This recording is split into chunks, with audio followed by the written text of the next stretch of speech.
인간은 자랑하고 싶은 욕구가 있는 존재입니다. 자랑을 통해 자신을 드러내며 자랑을 통해 비교 우위를 점하려고 하는 존재가 바로 인간입니다. 특별히 요즘 사람들은 SNS를 많이 이용을 하죠. 자신의 근황을 그 매체를 통해서 많이 올리는 것을 볼 수 있는데요. 어떤 사람은 자신의 일상을 남기거나 정보를 공유하기 위해, 그리고 어떤 사람은 자랑하기 위해, 그리고 사람들의 이목과 관심을 끌기 위해 SNS를 사용하기도 합니다. 자신이 성공한 모습, 자신이 부자가 되기까지의 과정, 멋진 몸을 만들기까지의 과정을 담은 영상을 올리기도 하고요. 맛있는 음식, 그리고 아름다운 풍경이 있는 여행지, 사람들이 많이 찾는 또 핫플레이스, 연예인을 만난 사진 등을 올리기도 합니다. 다 그렇지는 않겠지만 이들 중에서 자신을 은근히 드러내려고 하는 자랑 욕구가 있는 사람들도 있고요. 동시에 상대방의 SNS를 보면서 그 글과 사진과 영상을 보면서 때로는 열등감을 느끼고 때로는 우월감을 느끼기도 합니다. 특별히 청년들이 이런 감정을 많이 느끼는데요. 그런데 왜 사람은 스스로를 드러내기를 좋아하며 비교를 통한 감정의 변화가 끊임없이 일어나는 것일까요?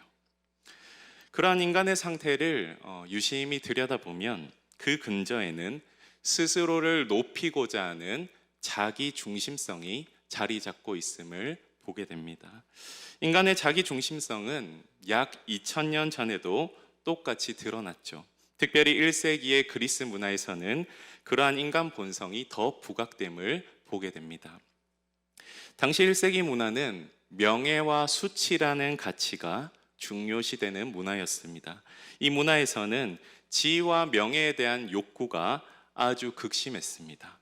특별히 부유한 자들은 자신들의 명성을 높이기 위해서 기부도 하고요, 선행도 하고 큰 잔치도 베풀고 다양한 대중적 볼거리를 제공하기도 했습니다. 자신을 위한 큰 기념비를 세우기도 했습니다. 반면 자신의 명성이 대중적으로 더럽혀지는, 즉 수치를 당하지 않기 위해서 온갖 노력을 다했습니다. 인간 본성은 다 똑같죠. 부한 자나 가난한 자나 다 마찬가지라서 사회적 지위가 낮은 많은 사람들도 사회적 명예를 추구하기 위해 그들의 사회적 지위를 높이고자 열망했습니다. 수치를 당하지 않기 위한 몸부림이었죠. 그러나 보통 하층민들은 요즘 시대와 같이 사회적 사다리를 쉽게 오르지 못하고 그들이 태어난 사회계급 한계 내에 남아 있었습니다. 그런 1세기 문화 가운데 살아가는 사람들의 그 속에는 무엇이 가득했을까요? 바로 타인들에 대한 오만과 경멸이 가득했습니다. 그런 사회적 분위기가, 그런 세상적인 가치가 1세기 고린도 교회 안으로 조금씩 들어와서 고린도 교인들에게도 영향을 미치기 시작했죠. 고린도 전서를 쭉 읽어보면요, 세상의 영향을 받은 일부 고린도 교인들은 자신이 따르는 지도자가 누구인지 내세우면서 비교 우위를 느끼려고 했습니다. 나는 바울을 따른다, 나는 아볼로를 따른다, 나는 그리스도를 따른다, 이런 식으로 지도자를 내세우면서 자신의 우월감을 느끼려고 했습니다. 그리고 지식이나 말의 지혜와 같은 은사를 공동체 안에서 자랑의 요건으로 내세우면서 자칭 신령한 자가 되려고 했습니다. 그리고 세속적 가치에 기초를 두고 믿음으로 나온 자들에 관해 판단을 일삼아서 분열을 야기하기도 했습니다. 이러한 고린도 성도들을 안타깝게 여기면서 바울이 한 지적이 무엇입니까? 교회 안에서 일어나는 모든 불미스러운 일들은 고린도 교인들이 하나님의 관점이 아니라 세상의 관점의 기준을 두고 판단했기 때문임을 지적합니다.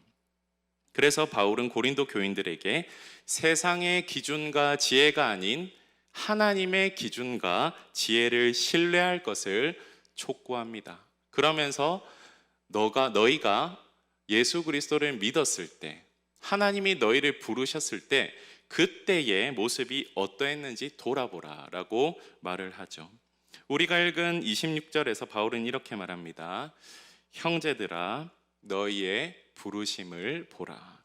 쉬운 성경을 통해 더 쉽게 이해해 보겠습니다. 성도 여러분, 하나님께서 여러분을 부르셨을 당시 여러분의 모습이 어떠했는지를 생각해 보십시오. 바울은 세상의 기준에 빠져 있고 세상의 지혜를 따르는 그들에게 하나님이 그들을 부르셨을 때 자신의 모습이 어떠했는지 돌아보라는 권면을 하는 것입니다. 하나님이 부르셨을 때에 고린도 교인들의 모습이 어떠했습니까? 바울은 또 연속해서 이렇게 말합니다. 26절 하반절에 보시면 육체를 따라 지혜로운 자가 많지 아니하며 능한 자가 많지 아니하며 문벌 좋은 자가 많지 아니하도다.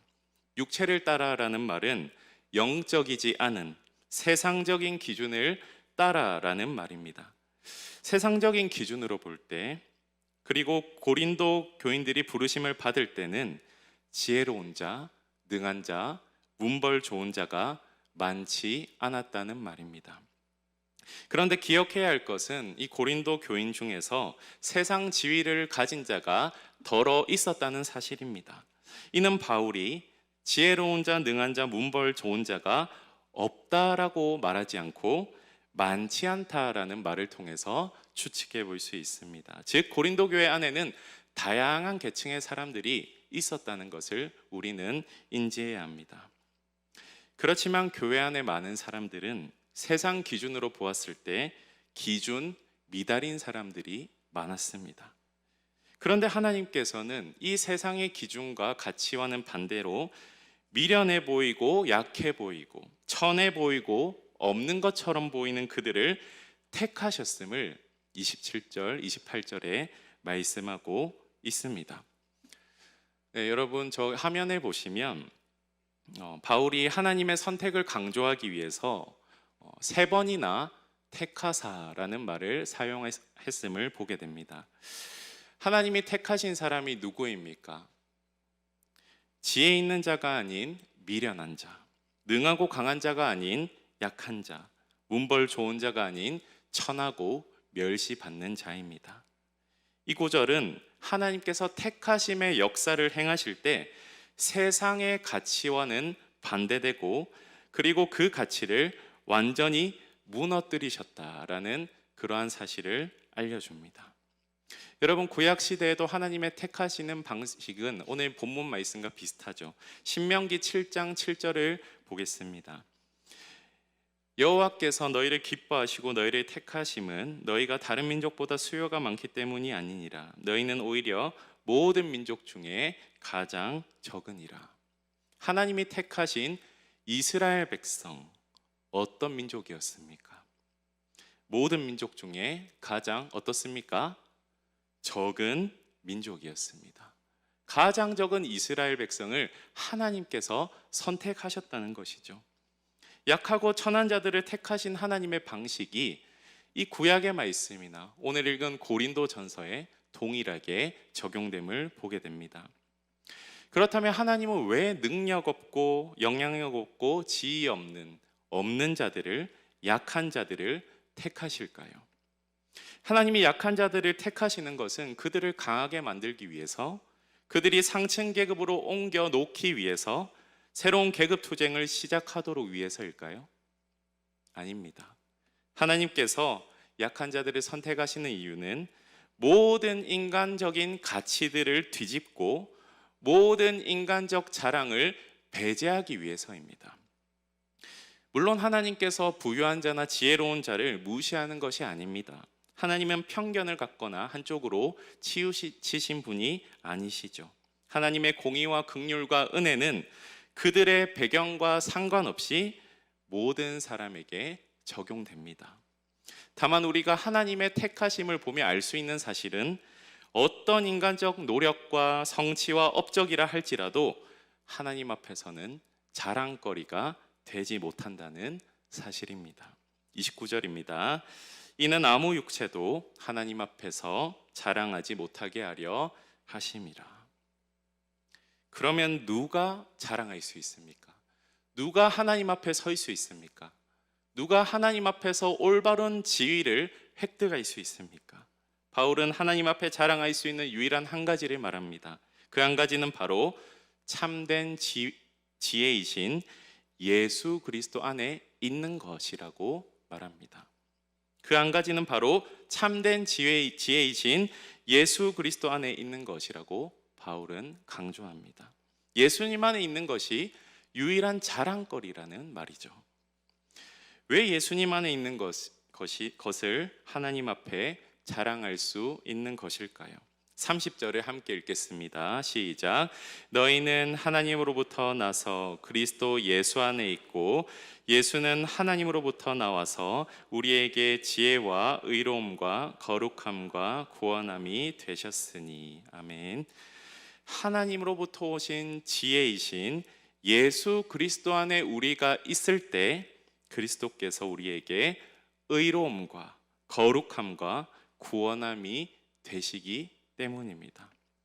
여기서 나오는 단어인 의로움, 거룩함, 구원함이란 단어는 하나님 앞에 서는 지위와 관련된 단어입니다.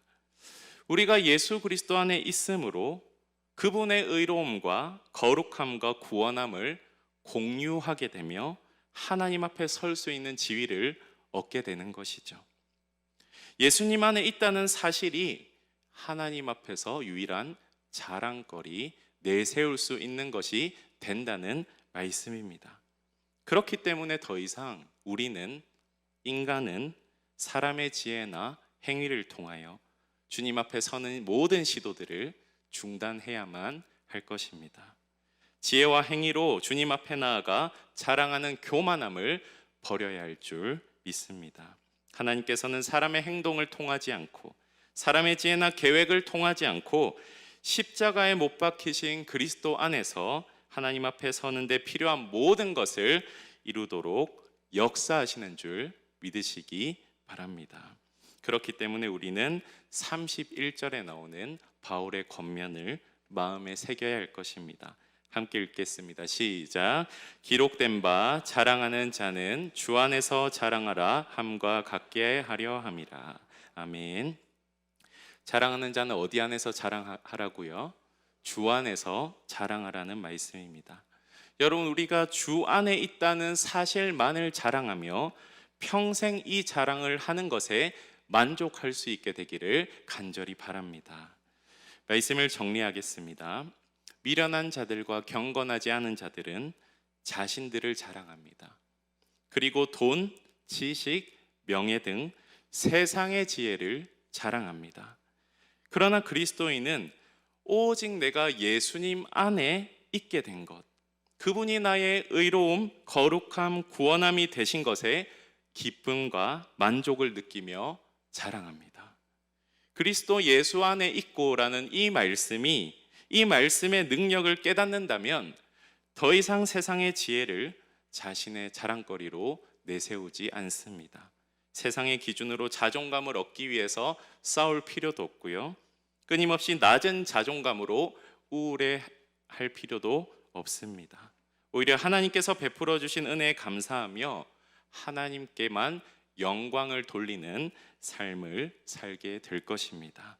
오늘 이 말씀을 기억하면서 이 자리에 계신 모든 성도님들이 세상 자랑 다 버리고 자신이 내세울 수 있는 그 교만함, 의로움을 다 내려놓고 오직 주 안에서 자랑하는 참된 그리스도인들로 살아가시기를 주님의 이름으로 축복합니다.